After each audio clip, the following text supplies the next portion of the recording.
আমরা তার দেহটাকে কবরের মধ্যে দাফন করলাম। কবরে দাফন করার পর তার আত্মা যখন তার দেহের মধ্যে ঢুকিয়ে দেওয়া হবে, ফায়াতিয়ানিহি মালাকান, দুইজন ফেরেশতা ভয়ঙ্কর আকৃতি নিয়ে আসবে। তাফসীর ইবনে কাসীরের মধ্যে আসছে, তাকায়া দেখবে তাদের মাথার চুলগুলা পায়ের মধ্যে পড়ছে, চোখগুলা বিশাল বড় বড় ভয়ঙ্কর, দুইটা চোখ দেখতে মনে হবে অনেকগুলা চোখের মতো। সামনে আসার পর ফায়াতিয়ানিহি, তাকে বসাবে। বসানোর পর এই ব্যক্তি দেখাই অবস্থা খারাপ। ফেরেশতারা তার দিকে তাকায় বলবে, মার রব্বুকা, তোমার রবকে জবাব দাও। পাপাচার বান্দা বলবে, হা হা লা আদরি, আমার জানা নাই।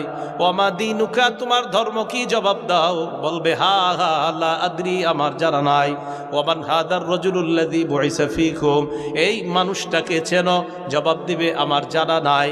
এবার ফেরেশতারা বলবে, আলাম ইয়াতিকুম নাযীর, তোমাকে